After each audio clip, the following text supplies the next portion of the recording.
Hi, Tom Steve with another video, and we're going to have some fun.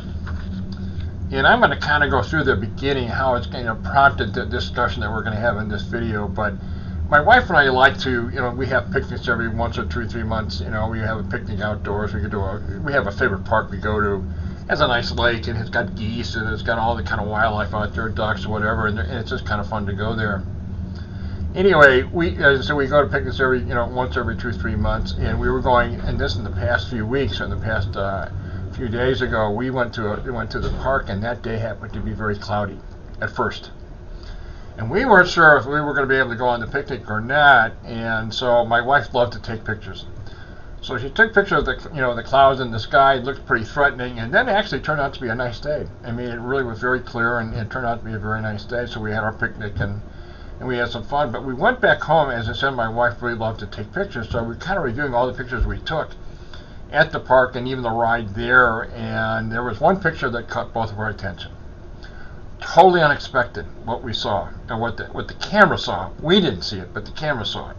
And I'm going to try to show it to you. It's going to be hard to see, but it deals with a UFO. Pyramid shape. And let me go ahead and try to put this up for you. And if you look closely, and I'm going to try to get, but you can see it. You can see the line there, and it's a pyramid shape. You can see the straight edge. So I said we didn't see it, but it was there, and it was hidden in the clouds.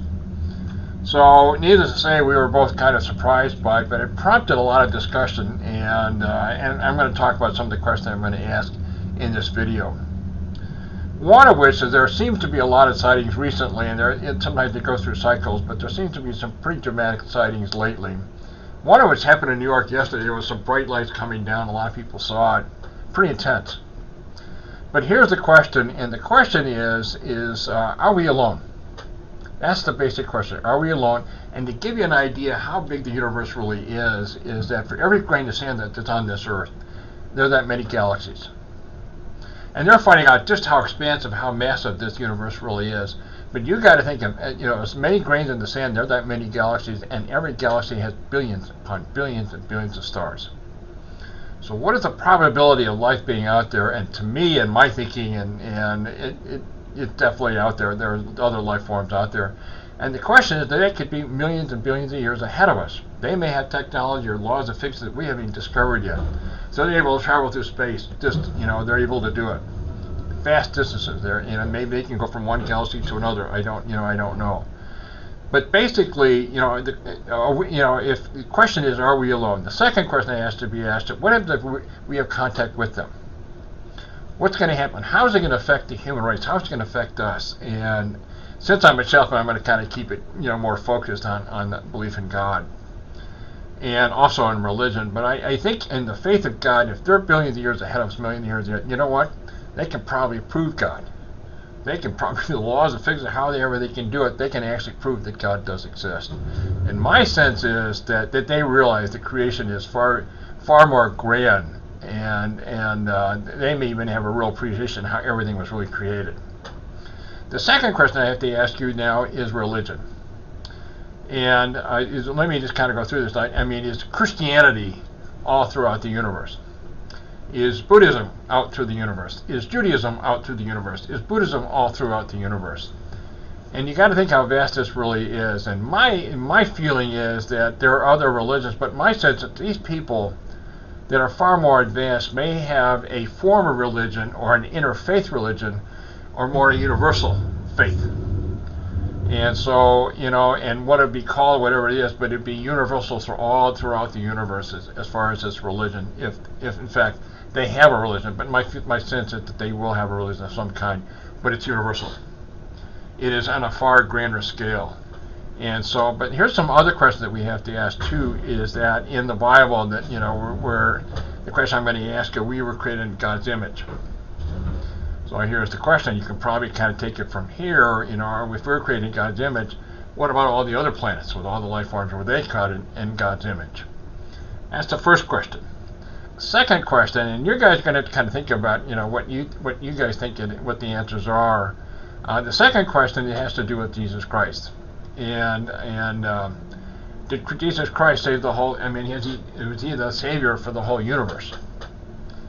And that's another question you have to ask, is that, did he save? I mean, you have to think, number one, are we created in the image of God ourselves, or is there other images in the universe as far as the creation? And secondly, did Christ save the whole universe? So those are two really important kind of questions that are going on. The one thing I'm going to tell you, though, is that, when we do have contact, and that day will come, maybe sooner rather than later, and hopefully in my lifetime, I don't know. You younger guys out there, it may be coming in your time. But anyway, I really hope that we do have contact of some kind. I think it's going to have a profound effect. It's going to have a profound effect on how we think, and that we're not alone, and it opens the doors to a lot of whole things that we probably don't even know just yet, and we will know when that time comes when we actually have contact. But anyway, this photograph that we have that our camera took, and we had no idea, and we were totally surprised by it. But it prompted us to our discussion, even with some of our friends too. We showed them the photographs and so on and so forth. But we talked about it. Anyway, I'm just going ahead and kind of putting it out there for you, and these are questions you have to ask. And it said the universe is far grander, and I always talked about too that the universe is far bigger than we ever imagined. And I think the whole design by God is far more grand, with other life forms that are out there. And so, I mean, a lot of possibilities, and I've also said too many times, to everything and anything is possible with God. So we may find out just what that really means, as far as anything and anything is possible in the earthly and this realm. In the spiritual realm, that's a whole other discussion to talk about too, but that will be another video on this. But I'm going to keep it to this. Anyway, again, I'm going to sign off, and I really appreciate your time. And as always, I hope your day is going well. And again, I really appreciate your time, and thanks for watching this video. Thanks again.